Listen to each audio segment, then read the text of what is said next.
Avengers Endgame lays out some strict guidelines regarding how time travel is to work within the bounds of the MCU. Changing the past doesn't change the future. Yet we already see two examples that appear to contradict this. In Miss Marvel when she goes back to save her own grandmother, and in Loki when he starts time slipping. I've already talked about how Miss Marvel does actually fit within the MCU with its branching timelines theory. If you want to see that video, click the link above.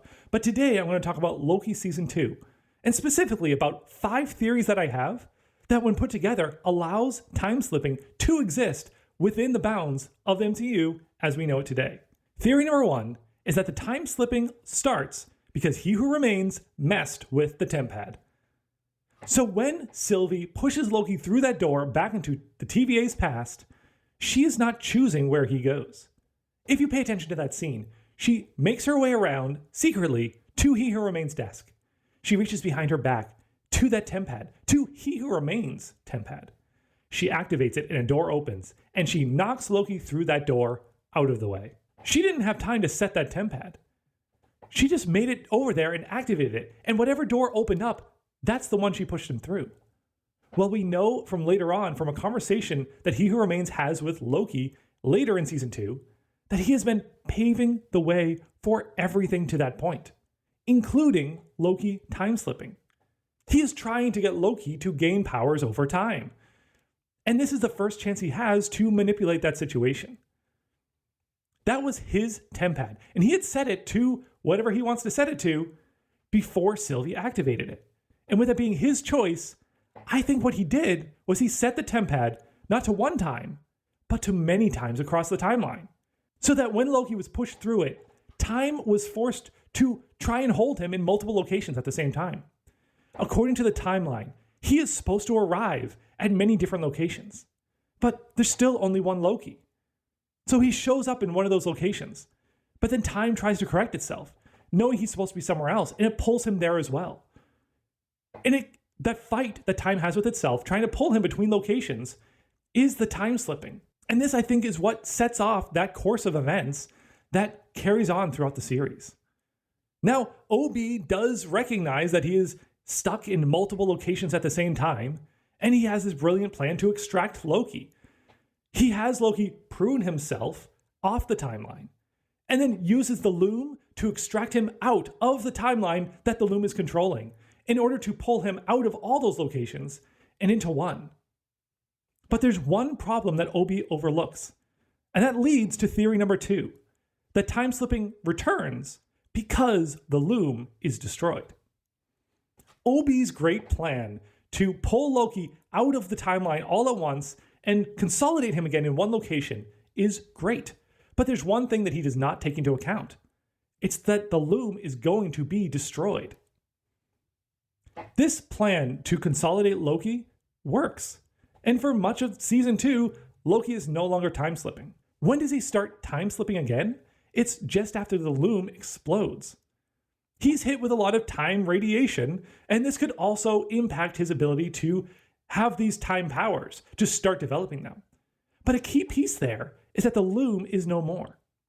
It is weaving time together. But there's a stretch of time that it is unable to weave because it explodes before it gets to that point.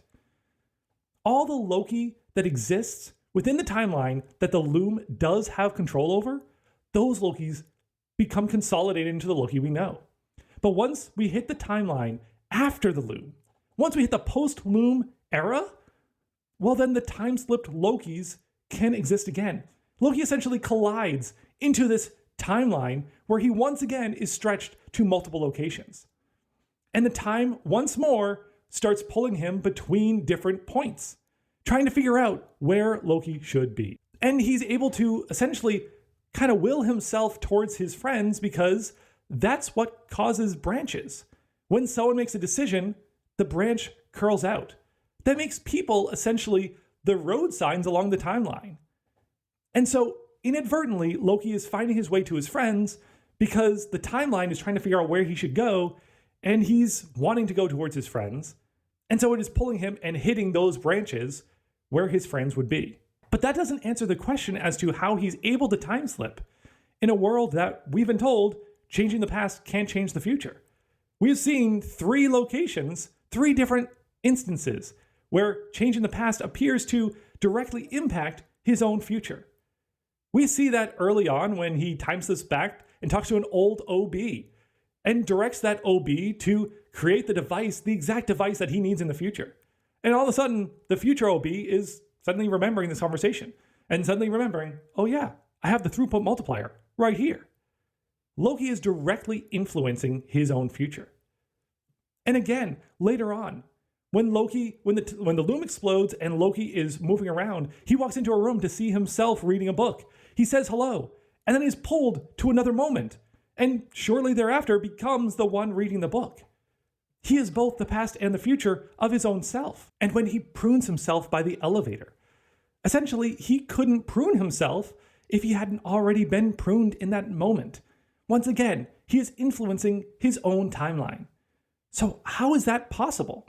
One thing to keep in mind is that all three of those examples take place within the TVA. We are told that time works differently in the TVA, and at times they act like there is no time in the TVA. So they seem confused when Loki seems to be moving through their timeline. Well, I think the situation is that the TVA exists at a point when time cannot branch. And since they are measuring the sacred timeline and all timelines through its branching, when they look at themselves, they do not see any branching timelines, any other timelines forming through their actions. So from their point of view, it appears that there is no time, or at the very least, a very different time that they can't control or manipulate. This allows Loki to time slip because I believe it is in a location where it is on the timeline. But because it can't branch, when he goes back and he changes something, he is not able to branch to a new location. And instead, it is just rewriting that line. And that is how he's able to make these changes. Well, that's all well and good, but where on the timeline does time not branch? And that leads to theory number 4, that the TVA is situated under the void at the end of time. The void at the end of time is a very unique place. In this location, all time and all matter, everything is coming to an end. And in this way, time can no longer branch because there's nowhere for it to branch to. It must all stay contained because it is all coming together to reach that conclusion, the conclusion of this timeline. This makes it the perfect place for He Who Remains to hide the TVA. Whenever we see the TVA, it is always indoors. Yes, they look out on a sprawling city type area. But if you look at those scenes and you look up, there's a roof above them. There is a ceiling that they can see.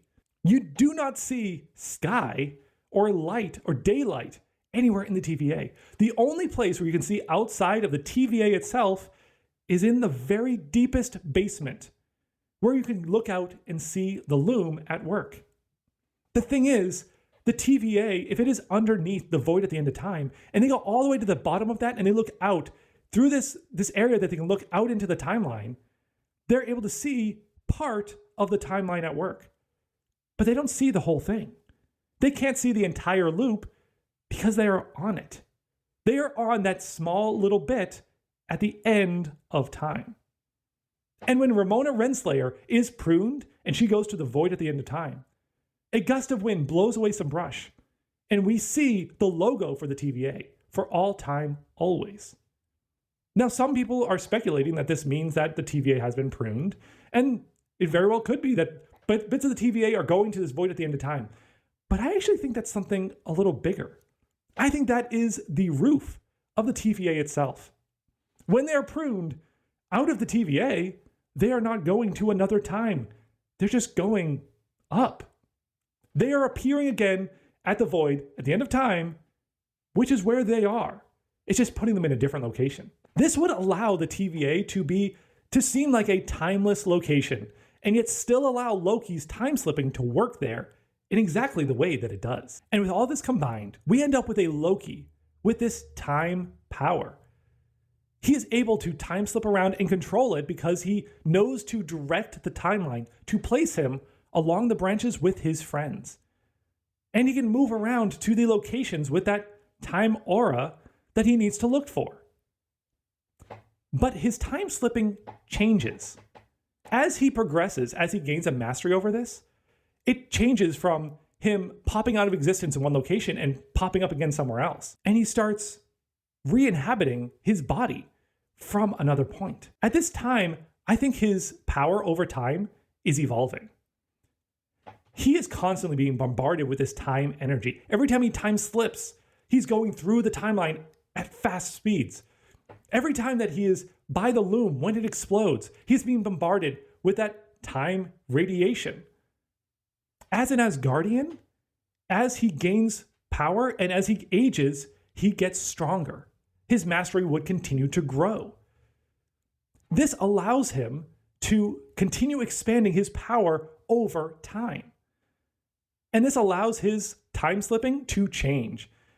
Instead of seeing him pop out of existence in one location and pop up again somewhere else, he starts inhabiting himself at the points he chooses. This is a drastic change, but it's not something we haven't seen before. When Doctor Strange uses the Time Stone, he's able to loop back and relive moments. He sees an apple that's decayed and he reverses time on that apple, allowing it to be whole again and to essentially relive the part of its life where it got eaten. When he's fighting Dormammu, he sets a time loop, and every time he dies, he loops back to the same time. He is not branching, he is reliving that moment. He and Dormammu are then constantly reliving that small stretch. And in this way, he is manipulating time because he has power over it through the Time Stone. And that leads me to theory number 5, that Loki becomes a multiversal Time Stone. Essentially, all that time energy builds up in Loki. And once he gains mastery over it, he's able to control exactly where he goes. But not just controlling where he goes, controlling how time works there.